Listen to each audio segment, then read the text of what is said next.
We're in this era right now of quarterback on a pedestal, and he's the reason you win and lose. Teams win games. Teams lose games. Teams win championships. These days, the best quarterback in the NFL has broadly become defined as the guy who won the most Super Bowls. Here's how we rate or rank quarterbacks. 1 Super Bowls. Wrong, sir. Wrong. At its core, I get it. Winning is the primary goal, and QB can impact the game more than any other player. But boiling it all down to who won the biggest game the most is flawed. Why, you might ask? Why? Well, that's because football is the ultimate team sport. Several all-time great passers have had to compensate for underperforming rosters, while others have benefited from or been lifted by strong teams when they needed it the most. Yet, we still determine the greatest by who won the most Super Bowls. It's an imperfect measurement system, and it kind of makes no sense. Instead, QB careers should be examined in totality, based on their contributions to success and how they compared to their peers, not by the number of rings on their hands. Doesn't matter what you do. It only matters what they think you've done. Welcome back to Unlikely Success. Like, comment, and if you're new to the channel, don't forget to subscribe. Today, we're going to take a look at 3 distinct quarterback eras and try to determine who was actually the best in each. In order to do this, we have to start with some base criteria, and that is the following. Number 1, team success matters to the extent that each QB contributed. Nothing more, nothing less. If you were not one of the top 2 at your position, had a strong running attack and a top 5 defense, you were supported by a strong team, and that makes your job easier. Number 2, regular season performance matters. Ignoring average regular seasons because a guy had a great postseason will not be tolerated. Carrying a lesser team through a season should be respected more than it is. Plain and simple. Number 3, impact on the position and comparison to your peers will be highly valued. If you had a stretch of several years where you played at a higher level than your peer group, you should get credit for that, especially if the guy who gets credit for a Super Bowl didn't actually beat your team. And if you are not considered as having one of the 2 best seasons at your position comparatively, that matters. I'm not going to list out marks on each of the criteria, but I wanted to let you know what I base things on. Now that we have the general criteria, let's go over what the eras are. To me, there are an obvious 3: the Montana era, the Brady era, and the Mahomes era. During their collective reigns, there have been 45 Super Bowls played. They were in 18 of them, won 14, and established reputations as the greatest of their respective generation. But was it because of their team success, or was it true greatness when compared to their peer group? Those are the questions we want to answer in this video.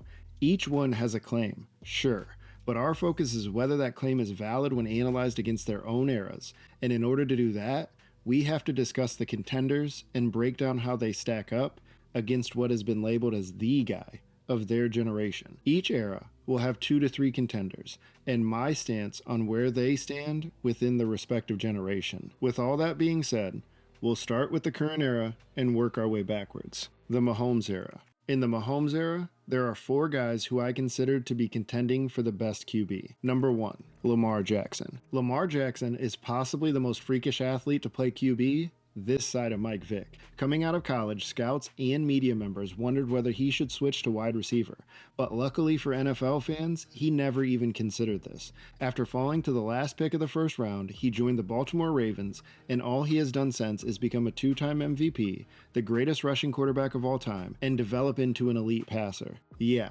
I said it. His 70-24 regular season record in Baltimore is incredible, and 2024's 41 touchdowns and 4 interceptions should put those tired running back comments to bed. Jackson already has a Hall of Fame career if he retired right now, but there is a lingering question, and that is, can he remove the playoff shadow cast over his legacy? He's the best mobile QB ever, continued to become a better passer, but it won't matter unless his team wins a Super Bowl. That's how arbitrary this is, because for all his regular season success, he has not played to the same level in the playoffs, and it's become part of his career narrative. He needs to play better in the postseason. Plain and simple. Jackson has been nothing short of amazing in the NFL, but when it comes to comparing Lamar and Mahomes, it's a tough sell to say that Jackson has been better at quarterback. Mahomes has 4 comparable passing seasons to Lamar's peak in 2024. Patrick also has 2 MVPs, a better regular season record, if you can believe that. And the true separator is his 3 Super Bowl rings. Jackson is an all-time QB, regardless of whatever running back labels have been attempted to be put on him. He's developing more and more every year as a passer, but he's playing in the Mahomes era, and he can't lay claim to it without playing better in the postseason. A Super Bowl win would crack the door open very slightly, but it's going to take a prolonged stretch of average play from Mahomes and a lot of rings for Lamar to pass him as the best of this generation. Maybe the last 2 years from Mahomes are a sign of his return to earth after his crazy start to his career. But what do you think? Does Lamar have a shot at claiming the top spot for QBs in this generation? What are they getting? Everything out of me. They're going to get a Super Bowl out of me. Believe that. Believe that. Number 2, Josh Allen. Our second name on the list is Josh Allen. He may be the most physically gifted QB of his generation in terms of size, athletic ability, and arm talent, but he has not had the same success as Mahomes or Lamar in the regular season, for that matter. Allen entered the NFL being seen as a project out of the University of Wyoming. His completion percentage in college was 56, and this cast doubts about his accuracy. And those doubts increased when he joined the Buffalo Bills after being selected 7th overall. Josh's rookie season did not go as planned, with a 52% completion rate, 10 touchdowns, and 12 picks. It wasn't that inspiring for the fan base, but the Buffalo Bills were not worried, as their offensive coordinator Brian Daboll and head coach Sean McDermott had a plan for their young talented QB, and that plan has been executed flawlessly. Since his rookie year, Allen has developed into an elite passer, led the team to a 76-34 record, and found his way into the MVP conversation for the last 5 years. He did benefit from the addition of Stephon Diggs after his second season, but that seemed to run its course and become more of a minus than a plus before Buffalo traded him away. Josh has been nothing short of incredible on the field. He's played in a pair of AFC championships, but he turns the ball over more than you would like for an elite QB in this day and age. And his most memorable moment in the postseason will likely be driving his team down for a touchdown against KC in what should have been a career-defining win, only to have Patrick Mahomes steal victory from the jaws of defeat with only 13 seconds left and never give Allen a chance to touch the ball in OT. It's sad, but that game will be mentioned in any conversation about Mahomes and Allen for years, if not decades. Josh is talented enough to challenge Mahomes' supremacy as the best QB in any given NFL season, but the best of their generation is a mountainous climb for him at this stage. He has less MVPs and rings as of now. The 13-second moment went Mahomes' way, and his peak years are in line with Patrick's. There's also that guy we mentioned first that he has to deal with. The remarkable part is that Josh has played pretty well in the playoffs. Sure, there was that weird Texans game where he clearly had the jitters, but after that, he's played pretty well. And yes, I know the Cincy game wasn't great in 22, but sometimes a guy has a bad game. All this being said, what a time to be a quarterback in the AFC. Josh Allen, in my opinion, is Cam Newton with better passing abilities, and yet, right now, he's clearly second or third in this conversation, behind Mahomes and battling with Lamar. But where do you rank him in terms of the best of this generation? It's not fun. But to beat the champs, you gotta beat the champs, and we didn't do it tonight.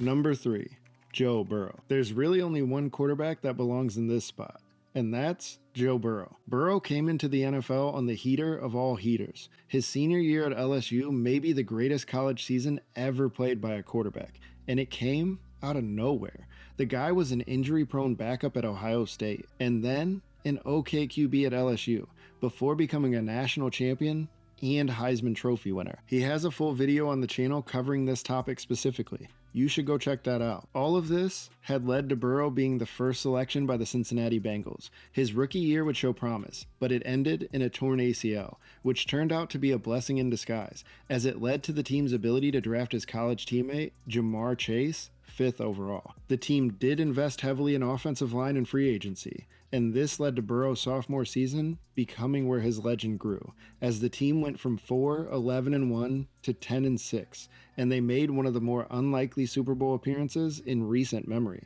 They lost to the Rams, but they really weren't supposed to be there. Burrow also did something the first 2 names on this list could not. He beat Patrick Mahomes in the playoffs, and he nearly did it a second time 1 year later. But then in his 4th year, another injury. This time, his elbow. 2024 was nothing short of astonishing, as Burrow has as good a numbers as either of the MVP frontrunners, but the team's defense regularly let them down. His year is effectively what this video is about. Great QBs have consistently struggled to overcome scenarios where their defense is subpar. I'd love to tell you that Joe has a shot at beating Mahomes out as the guy of this generation. He was one of the very first videos on my channel, but his injury history would suggest it's not likely. Those injuries and the Bengals' track record are the reasons he's not higher on this contender list. He does not have an MVP, one Super Bowl appearance, and it will be a long journey to have a statistical case to rival Mahomes. But if he were to get more head-to-head playoff wins against Patrick, I'm just saying, if 2024 was a precursor to the back half of his career, his numbers are going to be phenomenal. His team might not be, and maybe he's going to live out Drew Brees' career all over again. Only time will tell. Hopefully he gets at least one Super Bowl win. Right now, though, he is fourth in the generation from my vantage point, behind Mahomes, Jackson, and Allen. But he has all the ability to climb this list. I'm just not sure the Bengals or his health will make it possible to chase down the lead Patrick has built.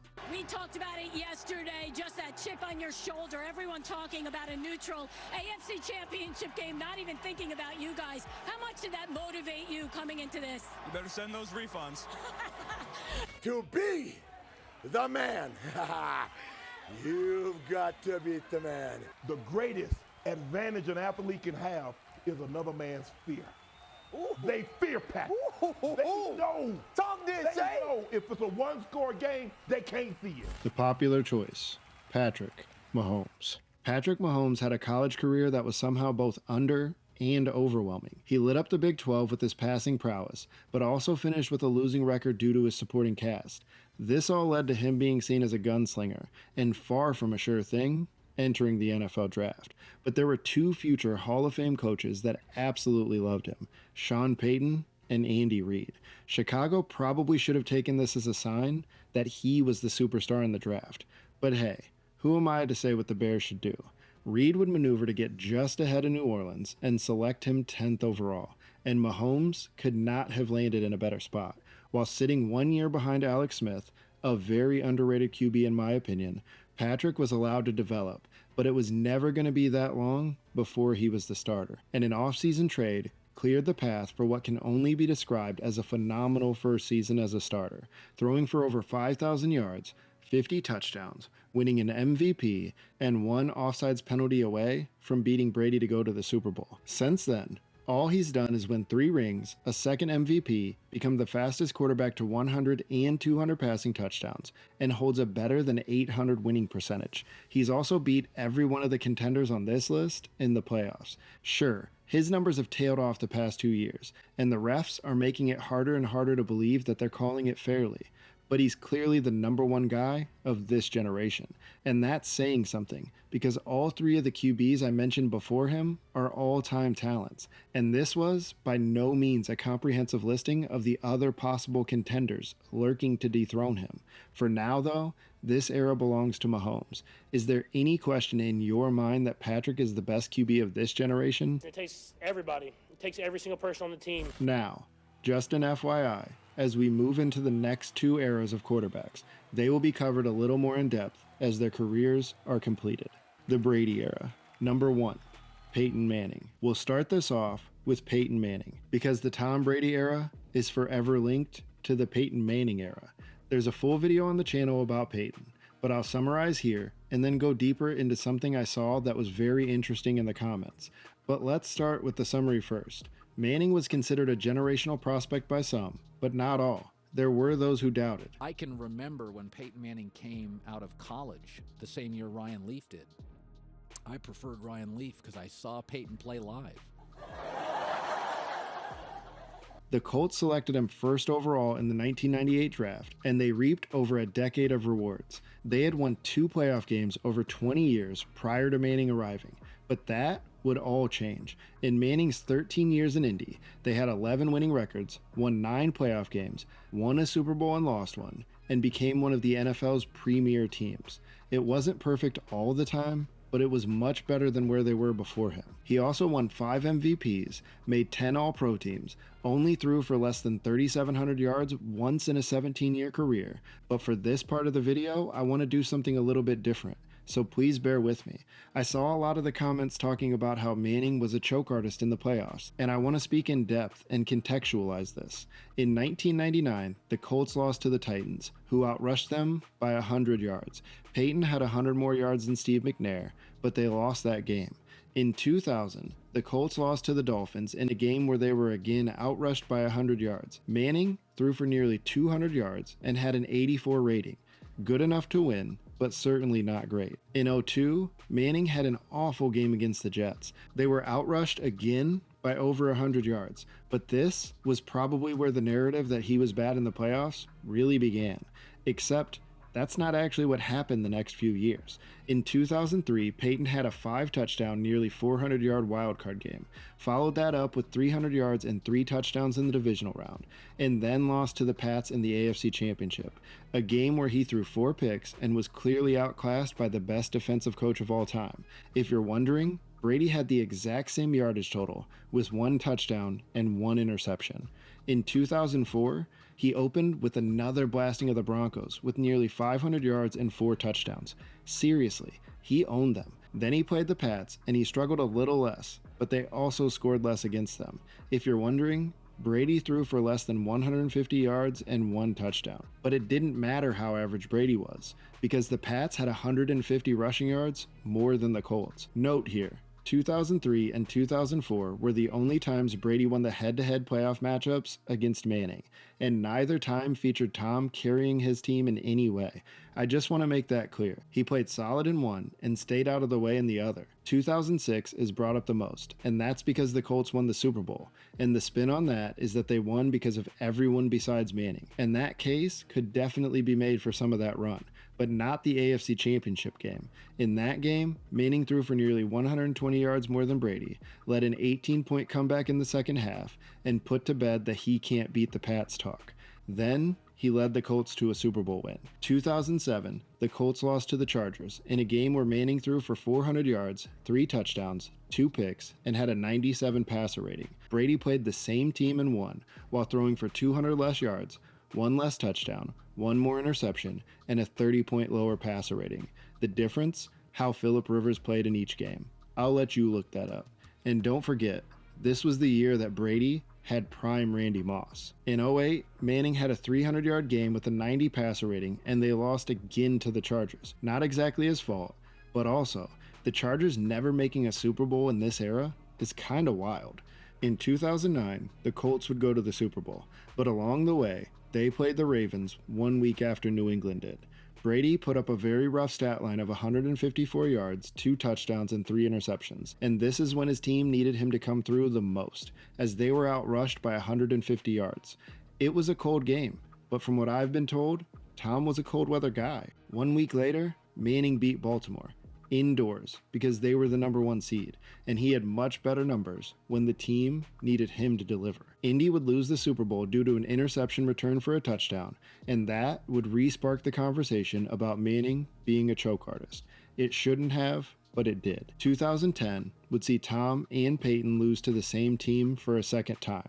This time, it was the Jets. The difference here is that Manning led what should have been a game-winning field goal drive, but his defense gave up the game-winning score in less than a minute. The Pats, on the other hand, trailed the entire time playing the Jets and scored a garbage time touchdown that made the score look closer than it actually was. In 2012, it was deja vu, as Manning and Brady both lost in the playoffs to the Ravens.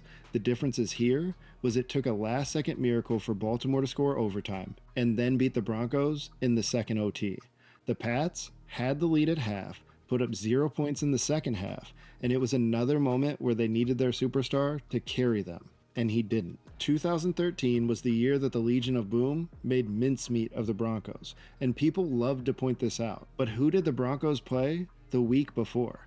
Well, that was Tom Brady and New England, and Manning outclassed Tommy, as he threw for 100 more yards and 1 more touchdown.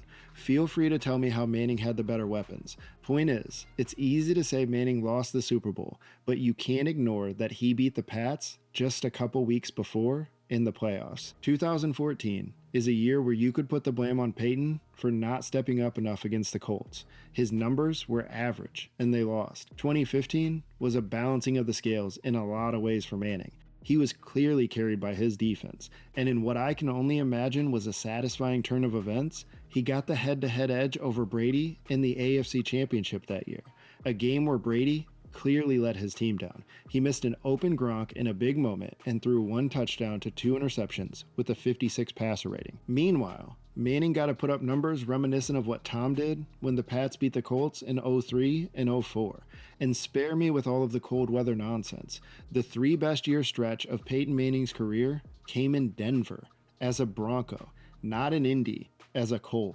Go look it up. I highlight all of this to say, for those of you who believe that Manning was some sort of choke artist, the playoff runs don't actually support that. Did he lose playoff games? Yes. Was every loss his fault? No. He owns the edge in head-to-head playoff matchups with Brady and the Patriots, and here's the kicker. He has the edge in every individual accolade between the two, with 4 less seasons played, more All-Pro teams, more MVPs, and more Pro Bowls. Tom's edge comes in team metrics and aggregation, but not when they played each other or when they were both on the field at the same time. Brady aggregated a lot of numbers, and ultimately, that leads to people thinking that he was the better passer. But from 2001 to 2015, it was not close. Peyton had the higher peak season, the lesser team overall most years, and was within 2 Super Bowl appearances of Brady's 6 when he retired. Tom has longevity. Peyton has impact. Let me know what you think. Was Brady better than Manning? My goals were, I think, like what any NFL player should have as a goal, was to play your entire career with the team that drafted you. Number 2, Drew Brees. Next up, we have another QB with a full video on the channel, Drew Brees. He may be the most criminally underrated quarterback of the last 40 years, and he's in everyone's top 10, or at least for most, but he should probably be a lot closer to the top 5. I'm not fully sure if he makes mine, but if I don't have him at 5, he's 6. I think the bias against him comes down to how his career started and the lack of balance on the teams that he carried. But let's go back to where it began, and that was entering the NFL as an undersized prospect from the University of Purdue. Brees was accurate. He had been a great college QB, but he was short, and that caused questions. After all, how could anyone under 6'4" find a way to see on a football field? Never mind the fact that Fran Tarkenton and Joe Theismann had found a way. But I digress. Brees would be selected with the first pick of the 2nd round by the Chargers, and it would be an underwhelming first few years, as he went 10-17 with 29 touchdowns and 31 picks in his first 3 seasons. Today, he might get treated like Zach Wilson or Mac Jones, but the Chargers gave him one more, very odd year to prove what he could do. And I say odd because they drafted Phillip Rivers in 2004 with the 4th overall pick. Well, first they drafted Eli, they traded him, and you know what I mean. The more I think about this, the more I'm kind of certain that Brees might have given the Manning family some info here, as he publicly has stated that they're very close. I'm not saying this is a fact or even reporting it, but it does feel like there could be something there. In Drew's prove-it year, he would go to a whole nother level, throwing for over 3,000 yards, 27 touchdowns, 7 interceptions, winning Comeback Player of the Year, and leading the team to an AFC West Division title. After the season, the Chargers franchise tagged him. And yes, this was awkward, as they already had their franchise QB, or so they thought, on the roster, and it wasn't Drew Brees. Now he had to sit another year? Coincidentally, the Packers would do a much worse version of this just a few years later. Drew did not want to put his career in jeopardy, and he went out and played well for a 2nd straight year. But in the last game of the season, he would dive to recover a fumble and have his career altered forever. The outcome of the play was a torn labrum and rotator cuff damage. The timing was awful, and the injury was worse. Doctors were telling him that he may never be able to play again. This would cause concern and limit his free agency options. The Chargers would effectively offer him a slap-in-the-face deal, laden with playing incentives that they basically knew he wasn't going to meet. Miami had interest, but after the physical, they backed away, and this left the Saints, a team rumored to have been pursuing a Tony Romo deal. but very interested in Drew as well. All of this is covered in greater detail as part of the full video on Brees. He would ultimately land in New Orleans on a 6-year, $60 million deal, one that might be the best investment the New Orleans Saints ever made, because this changed their franchise for the next 15 years. Brees would take the team to 9 playoff appearances. Before this, they had 5 total in their history. He would bring the city their first Super Bowl championship in what can only be described as an awesome moment. Here's a short list, but not a comprehensive one, of a few of the other things he was the first to do. Throw for 80,000 yards, have consecutive 40-plus touchdown seasons, have 12 consecutive 4,000 passing yard seasons, have 5 career 5,000-yard seasons. And all of this happened after doctors told him that he might not ever play again. Drew Brees' career is an all-time comeback story, and in many ways it's far more remarkable than Tom Brady's. But here's the thing, Brees never won an MVP. He probably should have in 2009, but he didn't. He won a Super Bowl, but he never played in another, and that's not due to his lack of excellence, but when he's compared to Brady and Manning, it matters. Do I personally believe that Brady could have done what Brees did in New Orleans? Yes, but I also think that the Super Bowl number would have been similar. Situations matter in the NFL. A lot. And the Saints were not a well-balanced team. They were a good team. They were a competitive team. But they were always a tier below, and remind me of the Dolphins of the 80s and 90s in a way. They depended on their offensive system and star QB to carry them. It worked out in 2009, but they missed the playoffs 6 times from 2006 to 2016, with one of the 5 best QBs in the league. When they did make it, they lost heartbreaking games. The Minnesota Miracle, the second Minnesota game, the Beastquake game, and there was some other game that I, as a Rams fan, cannot put my finger or memory on. When I think about this era of football, I never forget Brees, and I could see the case for him being above Brady, but to me, he lands at 3rd out of these 3. Does not possess the ideal height you look for in a pro passer. There we go. Oh, what? There we go. I didn't think that was coming. To be the man, you've got to beat the man. Tom Brady is the greatest team sports winner in the history of team sports. The popular choice, Tom Brady. For those of you who believe the discussion starts and stops with Brady as the GOAT, my question is this. What 10-year stretch was he clearly the best QB on the field? From 2000 to 2010, Peyton was the guy. From 2010 to 2020, you could make the case for Peyton, but he only played half of it. But it's probably Brees or Rodgers who would be tabbed as the guy. But Brady doesn't have the individual accomplishments to push a case for being the best in either decade. He has longevity, he has team success, but should he actually get all the credit for that? Bill Belichick inherited a roster that Parcells had primarily built in the mid-90s, and Tom was asked, early on, not to wreck the car. New England was built on great defense and asked their offense primarily not to mess up games, even when Brady was rolling. That was kind of the formula. In 19 years with Tom at QB, the Patriots had 14 top 10 scoring defenses. Manning had half of that in 17 years. Brees had 3. You can claim that Brady didn't have weapons, but here's who he played with. 3 years with Randy Moss, 6 years with Wes Welker, 11 years with Gronk, and 6 years with Edelman. He also had the best coach of his peers by a pretty wide gap. I'm not saying Tom wasn't great. Of course he was. I'm saying that he was not elevating above his peer group at any point. Did he win 7 Super Bowls? Yes. Was he the driving force of all 7? No. Let me explain what I mean by taking a high-level look at each Super Bowl he won and lost. We'll start with the wins. In 2001, he threw for less than 150 yards, but had a great final drive. The story of that game comes down to the Rams' turnovers and the New England rushing offense, not Tom Brady and his passing prowess.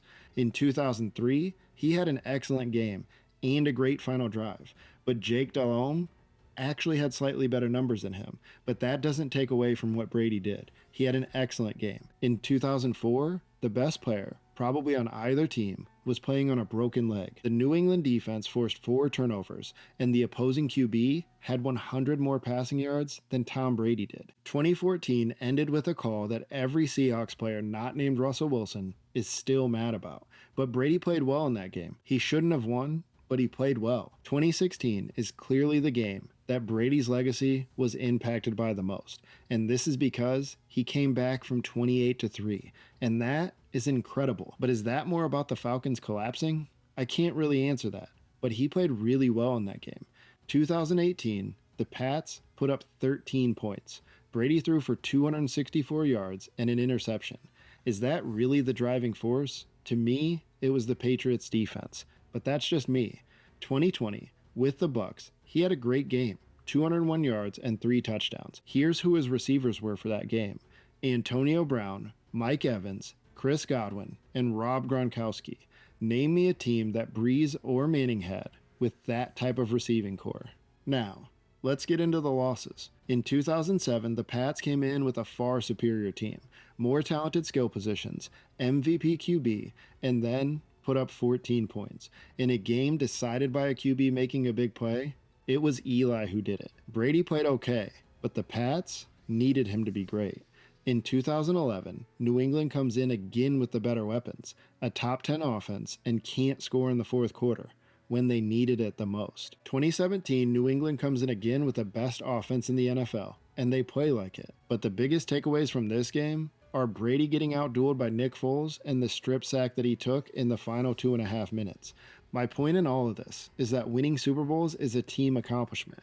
Did Brady win a lot? Yes. But did he have the best defensive coach of all time? Also yes. When I compare what Brady did versus what Manning or Brees had to do, it comes down to the level of difficulty. And winning in New Orleans and Indy was always going to be harder. I always find myself coming back to what happened when Brady was injured. Matt Castle and the Pats won 11 games. When Peyton went down with the Colts, they went 2-14. And after Brady left the Pats, they were hovering around 500, primarily based on the strength of their defense, for 3 years. The Bucs have hovered around the same position they were in the last 2 years of Brady's career, and the Broncos just made their first playoff appearance since Peyton left. All of this is anecdotal and subjective, but then again, so is the entire argument for who is the best. From an impact standpoint, to me, Manning was better. From a passing standpoint, to me, Brees was better. From a winning standpoint, Brady was the best. But our question is who truly owned the era on the field. And to me, that's Manning, not Brady. But let me know what you think. Who owned this era? When I was playing younger days, it was Peyton Manning. Is Peyton Manning better than Tom Brady? Most players would say, yeah, he's better. He ain't greater because he can't get over the hump. He finally did, but still not as many times as Tom Brady. The Montana era. Number 1, Dan Marino. The very first name I want to discuss is Dan Marino. He has a previous video on the channel, and for my money, he's the best thrower of a football I've ever seen. His mechanics were crisp, and his release was lightning fast. Unfortunately, so were a lot of his playoff exits. Dan left college as pro-ready as nearly any prospect ever, and it showed. He may have fallen to 27th in the draft due to concerns, but on the field, he removed any doubts about him, finishing his rookie year with an all-pro selection, 20 touchdowns, and getting his first taste of the playoffs. This was just a glimpse though, as his second year was one for the record books, and stood as the greatest single season by a QB for 20 years, throwing for nearly 5,100 yards, 48 touchdowns, all while leading the Dolphins to the Super Bowl. They were blown out by the 49ers, and this turned out to be the peak of his career in relation to team success. As the 80s went on, the defenses got worse, and the team continued to rely on the passing prowess of their legendary QB. While Montana won championships, Marino was simply trying to push an unbalanced team up a very steep hill. The 49ers had consistent top 10 defenses to support Joe and enable him to show off his freakish clutch abilities, but Dan would only have 2 top 10 defensive units from 1985 to 1999. Yeah, 2. Their running game also did not assist with balancing the offense. In fact, during Marino's career, he played with one 1,000-yard rusher. Yeah, 1. And this is during a time when rushing the ball was a much bigger emphasis for most of the offenses around the league. The Dolphins, though, they chose to depend on their QB. Luckily for them, he was good enough to carry the team, as they made the playoffs 10 out of 17 seasons where he was the starter, and one of those has an asterisk, because Dan suffered an ACL injury 5 games into 1993. It was a shame too, because the 93 Dolphins looked like a Super Bowl contender. He would miss parts of 3 of his last 6 seasons, and while he was never a running quarterback, his mobility in the pocket had always been a strength, but it became very limited during his later years. When his career came to a close, Dan had been an MVP, comeback player of the year, 5-time passing yards leader, 3-time passing touchdowns leader, the fastest quarterback to 100 touchdowns, the first quarterback to have 3 straight 30-touchdown seasons, the first QB to 50 and 60,000 passing yards, and the first to throw for 400 touchdowns. But Montana had 4 Super Bowls, and Dan had 0. Sure, it was an incredible passing career, but the lack of a ring is how his career gets defined by many. To me, though, it shouldn't. It should be defined by how he reshaped offense. Dan was a true original who attempted to carry a team with passing excellence, even when the supporting cast was lackluster. He lost quite a few playoff games to eventual AFC Super Bowl representatives, but it always felt like Dan was unable to overcome flawed rosters in the biggest moments. And just like everything else, time remembers who won, not those who lost, regardless of reason.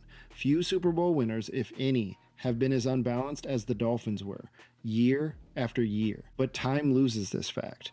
Now, here's the tough part, comparing Dan's impact to Joe's winning, because that's the discussion. Joe himself has said that Dan was the better passer, so that is not a conversation. Marino also beats out Montana in every passing metric head-to-head as far as careers go, but playoff success does have to count for something. Montana, to me, is a top 10 QB, but Marino is top 5. My opinion is that Dan is the man when it comes to this era of QBs. But what about you? Do you think that Marino would have won 4 or more Super Bowls with the 49ers? Because I do. Would he have gotten 1 or 2 with Denver? I think so. But let me know what you think. I felt every situation you could as a quarterback in the league and played at the highest level, but I just didn't know what that felt like to walk off that field the last game and be that champion. Number 2.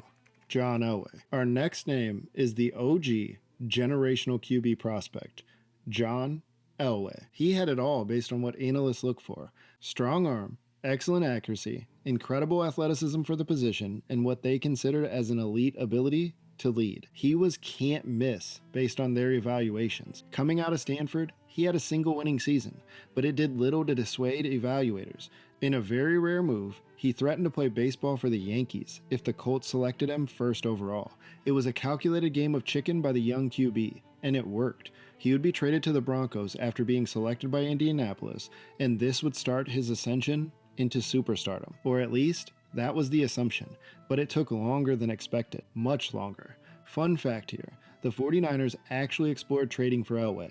I'll let you do the math on who he would have been replacing. Anyways, Elway would be severely outshined by Dan Marino entering the NFL. In the media cycles of today, there would have been major questions about a guy who took 4 years to throw more touchdowns than interceptions, but he was winning, so maybe they would have just skipped over it and called out his intangibles. By 1986, Denver was in a Super Bowl, a game that was a complete blowout, but that happens sometimes. Largely, this run is remembered for the drive that John put together against Cleveland in the AFC Championship, instead of the way the season ended. In 1987, Elway won an MVP in a shortened year, but this really should have gone to Jerry Rice. The guy had 22 touchdowns in 12 games. As a receiver, that's insane. But John got it, and similar to Dan, he only got 1. He appeared in a second straight Super Bowl, and it was a second straight blowout.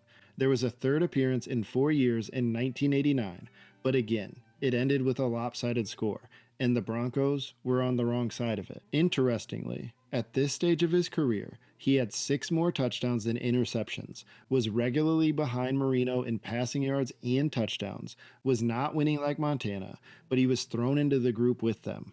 Why? A lot of it was based on team success and what scouts and analysts had thought before the draft.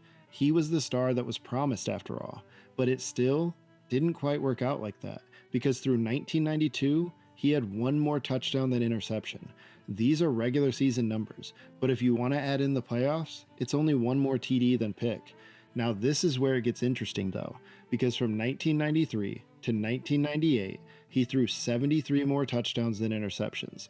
This is also where the Broncos either added or saw the full development of their offensive weapons, like Shannon Sharp, Ed McCaffrey, Rod Smith, and possibly the most impactful of them all, Terrell Davis. During this stretch, John was able to solidify that he belonged in the debate with Marino and Montana, as his passing ratios got better. He finished out with back-to-back Super Bowl wins and rewrote his legacy as a loser. Instead, Elway became the QB with a storybook ending, the prince who was promised, that actually became the prince. But does this mean he actually has a claim to the best QB of this generation? In my opinion, no. I think Dan having 10,000 more passing yards and only one extra year, 120 more touchdowns, and 3 more All-Pro selections outweighs John winning 2 Super Bowls at the end of his career. John had the hype, but I believe Marino outperformed him on the field. As for the comparison to Montana, if winning was Elway's best attribute, then there's no way I can place him above Joe. All Joe did was win when the moments mattered the most. Elway also does not have the same impact as Marino did on the passing game. There are comments about his mobility every time his name comes up, but Steve Young was the best mobile QB of the generation, not Elway. It's tough to say that a top 10 guy finished third, but that's the reality for John Elway. Do you care where you're ranked all time? When rankings come out, that greatest quarterbacks, you can't do anything about it now, but how competitive are you? I think that, everybody has different opinions on different players. Obviously, we're all in different situations. I think you just like to be in the conversation, right? That's the key thing, is if you're in the conversation, then you did all right during your career. To be the man, you've got to beat the man. The popular choice, Joe Montana. Lastly, the QB who everyone considers the guy of this era. After all, I literally named it after him. But is it really his? Joe Montana is best known for winning 4 Super Bowls on incredible playoff runs. But the question is he the best guy of this era? In 1981, Joe got his first shot at leading the 49ers, and he did not disappoint. They won the Super Bowl. His numbers were solid, and he played pretty well during the playoff stretch. The team was largely carried by the defense. You could glance at the playoff scores and think otherwise, but take a deeper look, and you'll see the defense forced 3 turnovers in every playoff game. And the '81 NFC Championship may be remembered for the catch, but Montana threw 3 picks and fumbled the ball in that game. In the Super Bowl, the Bengals would give the ball away 4 times. But yes, Montana played well. He was not the driving force of this run, but he did play well. The NFL in 1982 can only be described as weird. They played only 9 games due to a strike after Game 2, and a kicker was named the MVP. It was also one of 2 years where Montana led the NFL in touchdowns. But enough said about all that. It was weird. In '83, the 49ers returned to form, but not the Super Bowl. Montana had the best statistical passing season of his career thus far, but there was another guy who had just entered the league and had most of the buzz when it came to QBs, Dan Marino. Joe played well in the playoffs, but the 1982 MVP kicked a game-winning field goal to ice the NFC Championship. Callback here, but remember what I said about the 49ers being interested in trading for Elway? Well, they ultimately didn't because they were unsure of what a Montana trade would bring back. Anyways, back to where we are in the discussion about Joe Montana. 1984 would end with the best offense playing the best defense, and the NFL's 2 best QBs being featured. Unfortunately, the game wasn't all that close. The 49ers controlled the game, completely shut down the Dolphins' run, and made the league's best offense look pedestrian. Joe played well, and Dan didn't. But the story of this game was the lack of offensive balance for the Dolphins, as the time of possession was nearly 40 minutes to 20 in favor of San Francisco, and they outrushed the Dolphins by nearly 200 yards. From this point on, Dan's team got worse as time went on, and Joe's got better. Marino continued to be dominant while throwing the ball, and Montana continued to win, right? Well, not exactly. The 49ers would not win a playoff game for the next 3 years. Montana was injured during one and benched during another, which is still a really odd way to end an all-pro season. But the benching must have lit a fire, because in 1989 and 1990, Montana played unconscious football. He won back-to-back MVPs, had the best receiver in football, won 2 Super Bowls, including one run where he had 11 touchdowns and 0 interceptions, and he was on top of the world. Until an elbow injury in 1991 opened the door for that backup that he was benched for, Steve Young. Steve Young's success in the system and with the team diminishes where Joe Montana stands in my eyes. Young became a Hall of Famer, and yes, he was absolutely talented, but in the NFL, he had done very little over 6 years, and then once handed the keys, he took over the job seamlessly. In some ways, he drove the car better, but that's for another conversation. Here's the thing for me with Joe Montana. He was absolutely clutch, but in the 10 years he started for the 49ers, they had 1 year without a top 10 defense, and that was the odd 82 season I mentioned. Did he win without Jerry? Sure. But I believe that both those years were a product of a defense-first team that simply asked him to manage the game. By the time that he was at his best as a QB, they had the greatest wide receiver ever, and his successor had nearly as much success as he did. Montana is an all-time great, but he did not have Marino's impact on passing. This discussion comes down to Montana having 2 MVPs, 5 All-Pro seasons, and 4 Super Bowls, versus Marino having all the passing records, 6 All-Pros, 1 MVP, and no Super Bowl wins. Joe never led the NFL in passing yards, only led it in touchdowns twice, and was replaced with someone who kept the train going. In my opinion, this was the Marino era, due to impact on the game. Joe won the rings, but Dan changed things. What do you think? Whose era was this? What the offense is about, right? It wasn't about me. It was about getting the ball to the people who knew what to do with it, because I'm the mailman. This doesn't belong to me. I want to get it to somebody that knows how to run, knows how to catch.